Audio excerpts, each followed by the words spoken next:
સુરતના સારોલી વિસ્તારમાંથી હોટેલની આડમાં ચાલતા કૂટણખાના પર સારોલી પોલીસે દરોડા પાડ્યા હતા. પોલીસે દેહ વ્યાપારમાં સંડોવાયેલી 4 થાઈ યુવતીઓને મુક્ત કરાવી ગ્રાહક અને સંચાલકની ધરપકડ કરી કાયદેસરની કાર્યવાહી હાથ ધરી છે.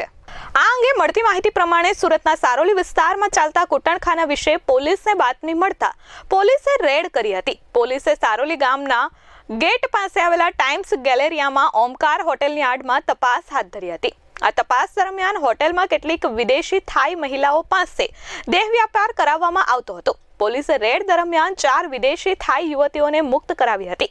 આ સાથે પોલીસે હોટેલના સંચાલક કિશન હીરાલાલ માહતો અને ગ્રાહક સતીશ જયસુખભાઈ સુહાગિયા, રાકેશભાઈ વાળદોરિયા અને હોટેલના કર્મી તપન મૈતીની ધરપકડ કરી છે. પોલીસે 66,000થી વધુનો મુદ્દામાલ કબજે કરી હોટેલ માલિક સાગર અકબરીને વોન્ટેડ જાહેર કર્યો છે. પોલીસે જણાવ્યું હતું કે હોટેલ માલિક અને મેનેજર ગ્રાહકોને વિદેશી લલનાઓ સહિત તમામ સવલતો પૂરી પાડતા હતા. હાલ પોલીસે 4 થાઈ યુવતીઓને મુક્ત કરાવી છે. હોટેલ મેનેજર અને માલિક ગ્રાહકો પાસેથી વિદેશી લલનાઓ સાથે શરીર સુખ માણવાના 3,000થી વધુ રૂપિયા વસૂલતા હતા.